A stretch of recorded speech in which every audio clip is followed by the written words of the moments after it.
Se produire sur scène est exaltant, mais que se passe-t-il lorsque cela devient mortel? Jusqu'où iriez-vous pour la lumière des projecteurs? Dans cette vidéo, nous dévoilons 5 histoires choquantes d'artistes ayant trouvé une fin tragique sur scène, révélant les dangers glaçants auxquels les artistes font face, même devant une foule. Ces incidents sont aussi troublants que réels.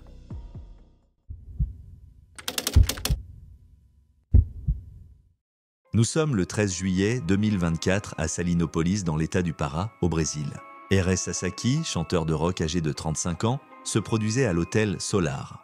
Plus qu'un simple chanteur, R.S. était également architecte avec une passion profonde pour la musique. Depuis 2017, il donnait des concerts à travers le Pará, construisant un public fidèle. Ce soir-là, ses fans étaient ravis de le voir offrir une performance énergique. Cependant, au cours du concert, un événement inattendu s'est produit. Un fan, trempé pour des raisons inconnues, est monté sur scène et a enlacé R.S. Cela a provoqué un dysfonctionnement d'un câble électrique à proximité, entraînant une décharge électrique fatale pour R.S. Les efforts pour le sauver ont été vains et il est tragiquement décédé sur scène. Ce qui avait commencé comme un concert festif s'est transformé en une scène de panique et d'horreur. Originaire de Belém, capitale du Pará, R.S. avait travaillé dur pour se faire une place dans la scène musicale, allant jusqu'à ouvrir pour le célèbre groupe hardcore de São Paulo. Pour lui, la musique n'était pas qu'un métier, c'était une passion qu'il partageait avec ses fans, ses amis et sa femme, Mariana. Le couple était marié depuis seulement 11 mois avant cette perte soudaine. Mariana, infirmière de profession, avait toujours soutenu R.S. dans ses projets. Ils partageaient souvent des moments de leur relation sur les réseaux sociaux.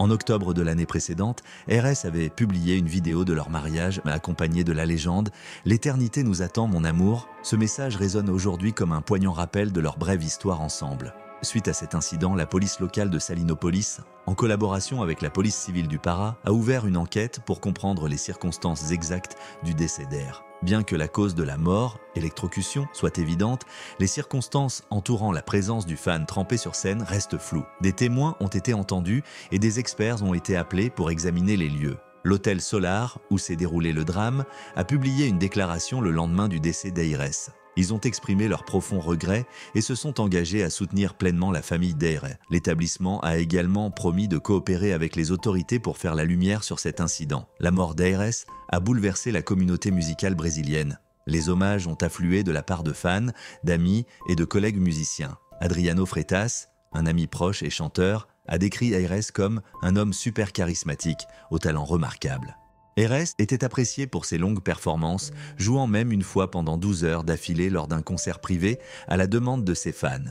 L'humoriste Nato Almeida, qui avait partagé la scène avec R.S., se souvient de lui pour sa gentillesse et son talent. Almeida a déclaré « R.S. restera dans les mémoires pour sa présence scénique incroyable et son cœur véritablement bon. Il était toujours poli et laissait une impression positive sur tous ceux qui avaient la chance de le connaître. » Le cinéaste Rafael Macedo a publié un hommage émouvant sur Instagram, se remémorant leurs années d'université et les innombrables souvenirs qu'ils avaient partagés. « C'est encore difficile à croire », a écrit Macedo. « Nous avions tant d'années d'amitié et je suis reconnaissant d'avoir fait partie de son parcours. Nous avons partagé d'innombrables moments de joie et ces souvenirs resteront à jamais. » Les fans ont également exprimé leur tristesse sur les réseaux sociaux.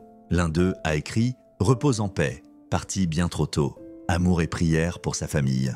Un autre a commenté « Ta musique vivra pour toujours, paix et amour éternel ».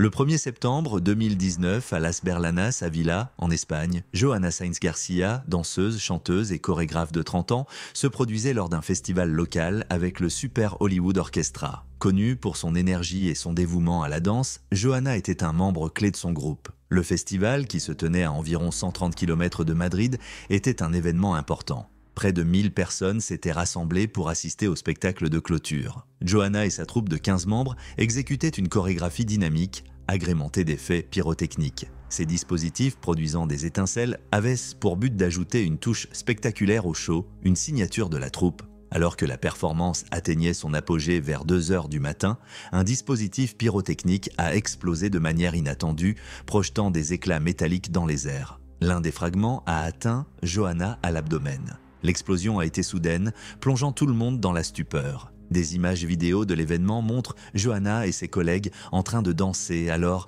que les étincelles commencent à jaillir. L'un des dispositifs situés à l'avant de la scène explose, provoquant la panique tandis que Johanna s'effondre. Ses coéquipiers se sont rapidement regroupés autour d'elle et la musique s'est arrêtée brusquement. Un médecin et 4 infirmiers présents dans le public se sont précipités sur scène pour lui prodiguer les premiers soins. Johanna, inconsciente, a reçu des soins d'urgence alors que l'équipe médicale tentait désespérément de stabiliser son état. Une ambulance est arrivée dans les 25 minutes, mais malgré tous les efforts des secouristes, ses blessures étaient trop graves. Johanna a été déclarée morte à l'hôpital d'Avila. La nouvelle de la mort tragique de Johanna s'est rapidement répandue, laissant les fans, les spectateurs et les habitants sous le choc. Ce qui avait commencé comme une fête joyeuse s'est transformé en une tragédie. La commune de Las Berlanas a rendu un hommage émouvant sur sa page Facebook officielle, présentant ses condoléances à la famille de Johanna et au Super Hollywood Orchestra. « Tu resteras dans nos cœurs », disait le message.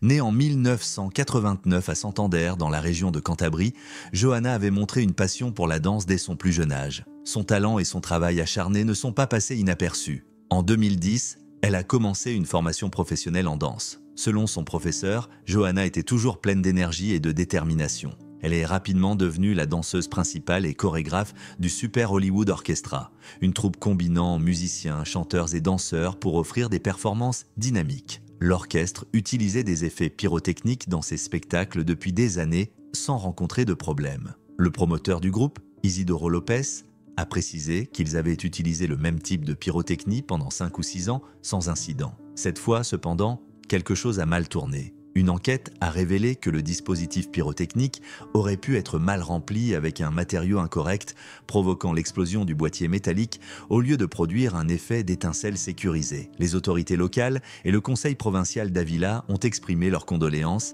et demandé une enquête approfondie pour éviter que de telles tragédies ne se reproduisent. Les hommages à Johanna ont continué d'affluer. Le promoteur du Super Hollywood Orchestra, Prenez un SL, a publié un message sur Facebook exprimant son chagrin. « Nous adressons nos plus sincères condoléances à la famille et aux amis de Johanna. Johanna était une artiste et une personne exceptionnelle et son absence sera profondément ressentie. Nous ne t'oublierons jamais, Johanna. R.I.P. » La mort prématurée de Johanna a laissé un vide immense pour sa famille, ses amis et ses collègues. Ce qui devait être un festival vibrant et joyeux s'est terminé dans une profonde tristesse. La ville de Las Berlanas, le Super Hollywood Orchestra et tous ceux qui connaissaient Johanna pleurent la perte d'une artiste talentueuse partie bien trop tôt.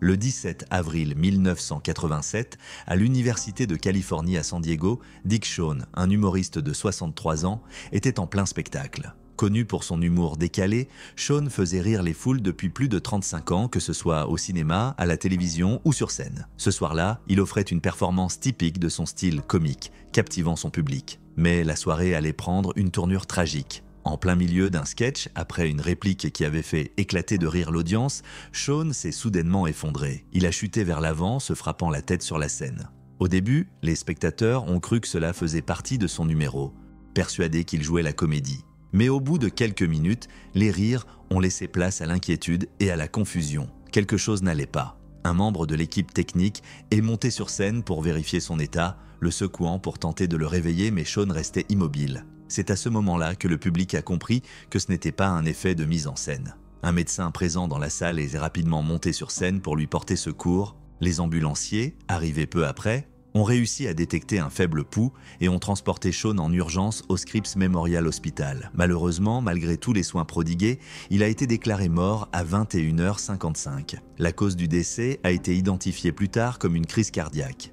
Né Richard Schulfand le 1er décembre 1923 à Buffalo, il a grandi à Lackawanna où sa famille possédait un magasin de vêtements. Pendant le lycée, il se concentrait sur le sport et avait même signé un contrat avec les White Sox de Chicago. Cependant, avant de pouvoir jouer pour eux, il a été appelé sous les drapeaux pendant la Seconde Guerre mondiale. C'est durant son service militaire qu'il a découvert son talent pour la comédie en se produisant dans des spectacles de l'USO pour divertir les troupes. Après la guerre, il a fréquenté l'université de Miami, où il a remporté un concours de talent, ce qui l'a conduit à New York. Bien qu'il n'ait pas gagné gros, lors de sa première apparition télévisée dans Arthur Godfrey Talent Scouts, cette expérience l'a convaincu de rester à New York pour se consacrer à la comédie. Il a commencé à se produire dans des clubs, attirant l'attention du réalisateur Harry Wagstaff Gribble, qui lui a offert son premier rôle professionnel dans une pièce de théâtre. Ses prestations dans le vaudeville et les clubs de nuit l'ont rendu populaire, et il a rapidement été invité à des émissions télévisées comme The Ed Sullivan Show et The Tonight Show. En 1955, Shawn gagnait 1 500 $ par semaine en se produisant au Palace Theatre de New York aux côtés de Betty Hutton. Son succès grandissant sur scène l'a conduit à des rôles au cinéma, où il incarnait des personnages excentriques et mémorables. L'un de ses rôles les plus connus reste celui dans le film culte The Producers de Mel Brooks, où il jouait un acteur hippie incarnant Hitler dans une comédie. Le succès inattendu de ce film a mis en lumière le talent unique de Shawn pour mélanger satire et humour, faisant de lui un favori du public. Shawn a également marqué Broadway, apparaissant dans des productions comme The Egg et A Funny Thing Happened on the Way to the Forum. L'humour de Shawn ne plaisait pas à tout le monde. Il n'hésitait pas à se moquer de célébrités comme Frank Sinatra et son Rat Pack. Certains trouvaient ses blagues sur Dean Martin ou Sammy Davis Jr. trop acerbes. Mais Shawn refusait d'édulcorer son matériel, convaincu que s'il se souciait de ne pas offenser, il ne pourrait plus monter sur scène. Son style d'humour, excentrique et anticonformiste, le distinguait des autres humoristes. Connu pour ses spectacles en solo imprévisibles, il mêlait comédie, sketch, musique et pantomime. Ses performances avait souvent une touche surréaliste, comme dans son célèbre spectacle intitulé « The Second Greatest Entertainer in the World ». Pendant ces spectacles, il lui arrivait même de rester immobile sur scène durant l'entracte, ajoutant une touche étrange mais mémorable à ses prestations. Ce soir tragique de 1987, la vie de Dick Shawn a été brutalement interrompue alors qu'il faisait ce qu'il aimait le plus. Sa mort soudaine a bouleversé ses fans et rappelé de manière poignante l'imprévisibilité de la vie. Il laisse derrière lui 4 enfants issus d'un précédent mariage et un héritage de rires et de performances inoubliables.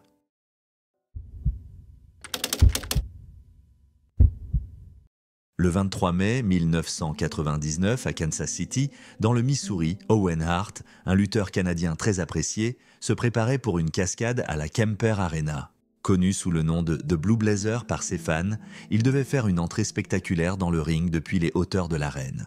Malheureusement, la cascade a tourné au drame. Owen Hart est né le 7 mai 1965 dans une famille de lutteurs, le plus jeune de 12 enfants. Ses parents, Stu et Ellen Hart, étaient réputés pour leur promotion de lutte, Stampede Wrestling. Ayant grandi dans cet environnement, Owen, comme beaucoup de ses frères et sœurs, s'est naturellement tourné vers la lutte et a rapidement gagné en notoriété, devenant l'un des meilleurs lutteurs de son époque. Bien que la lutte occupait une grande partie de sa vie, Owen était également très dévoué à sa famille. Marié à Martha, il était le père de 2 enfants, Oj et Athena. Owen avait des projets de retraite anticipés afin d'économiser de l'argent et de passer plus de temps avec sa famille. Le monde de la lutte a été plongé dans le choc et le deuil. Le lendemain, la WWE a diffusé un épisode spécial hommage de Raw is War. L'ambiance habituellement dynamique du show a laissé place à une solennité pesante, marquée par une salve de 10 coups de cloche en son honneur.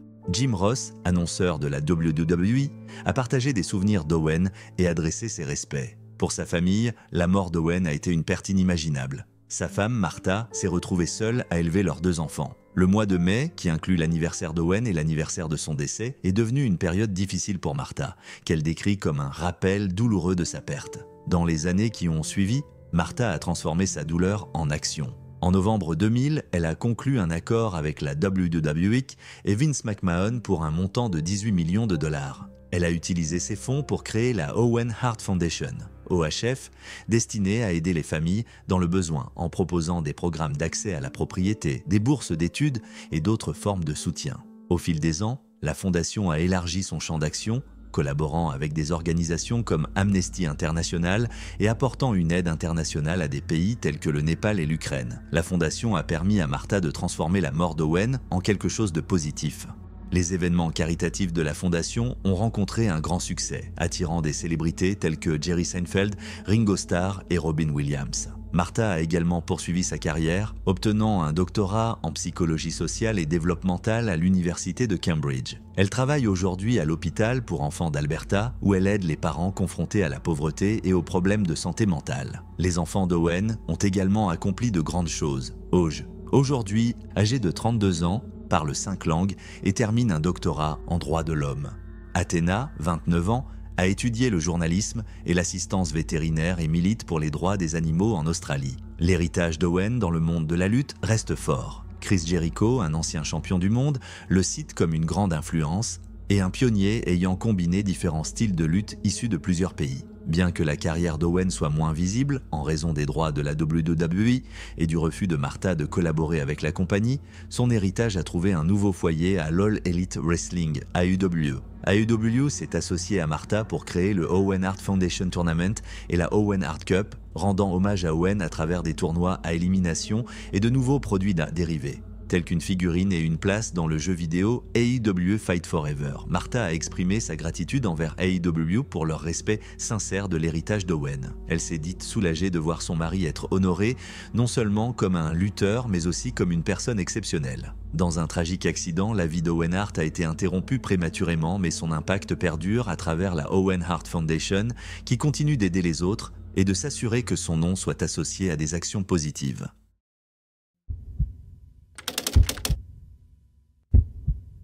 Le 5 janvier 1996, à la Metropolitan Opera House de New York, la compagnie d'opéra inaugurait The Macropulos Case, une œuvre racontant l'histoire d'une femme possédant le secret de la vie éternelle. Richard Versal, un ténor vétéran de 63 ans, incarnait Vitek, un vieux greffier. Dans sa scène d'ouverture, Versal, perché sur une échelle de 6 mètres, prononça la phrase « Dommage que l'on ne puisse vivre si longtemps ». Quelques instants plus tard, il perdit l'équilibre et s'écrasa sur la scène. Au départ, le public pensa qu'il s'agissait d'un élément de la mise en scène. Mais lorsque Versal resta immobile, la réalité devint évidente. Le spectacle fut interrompu et le directeur général du Met, Joseph Volpe, fit déclencher l'alarme incendie pour évacuer les spectateurs. Versal fut transporté en urgence à l'hôpital St. Luke's Roosevelt, mais il fut malheureusement déclaré mort à son arrivée. Cet événement choquant plongea le monde de l'opéra dans la stupeur. Mais comment Richard Versal, un chanteur d'opéra respecté, en était-il arrivé à une fin aussi soudaine et tragique ? Né le 3 décembre 1932 à Muskegon, dans le Michigan, Versal avait construit une carrière stable bien que peu connue du grand public. Son chemin vers l'opéra ne fut pas conventionnel. Il servit dans la marine, travaillant dans la branche des sous-marins, occupa divers emplois comme technicien de laboratoire et vendeur de produits chimiques, tout en étudiant le chant en parallèle. Ce n'est qu'à la quarantaine qu'il décida de se lancer professionnellement dans l'opéra, s'installant à Chicago pour poursuivre son rêve. À 45 ans, Versal fit ses débuts à la Chicago Lyric Opera, où il se fit remarquer pour sa voix de ténor puissante, caractérisée par son endurance et sa teinte argentée.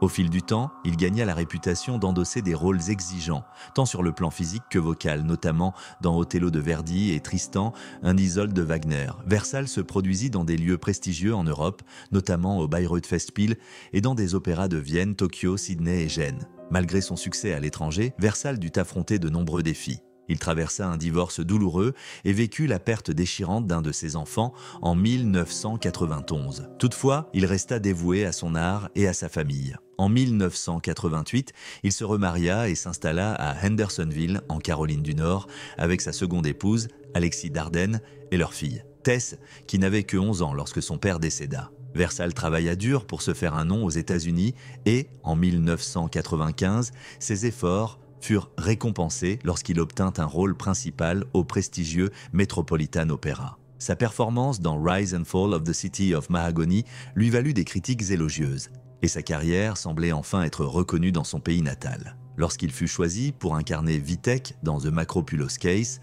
cela marqua un sommet dans sa carrière. Bien que le rôle fût mineur, il représentait une étape importante pour Versal, qui y voyait un nouveau jalon. Cette soirée fut aussi sa dernière. Bien que son agent ait initialement nié que Versal souffrait de problèmes de santé, l'autopsie confirma qu'il avait subi une crise cardiaque, ce qui avait causé sa perte d'équilibre et sa chute de l'échelle. Selon Peter Clark, porte-parole du Met, l'échelle ne présentait aucun défaut et était solidement fixée au décor. La crise cardiaque, et non l'équipement, fut identifiée comme la cause de l'accident. La vie de Richard Versal fut marquée par des triomphes et des tragédies. Il affronta de nombreuses épreuves personnelles et professionnelles, mais resta toujours engagé envers sa passion pour l'opéra. Son parcours vers la célébrité fut tardif, mais sa persévérance est une source d'inspiration. Il laissa derrière lui 4 enfants, Michael, Jody, Tim et Tess. Il était également connu pour son engagement communautaire, notamment en tant que bénévole dans des hospices pour malades du sida et dans des associations locales. La mort de Versal eut un profond impact sur le monde de l'opéra.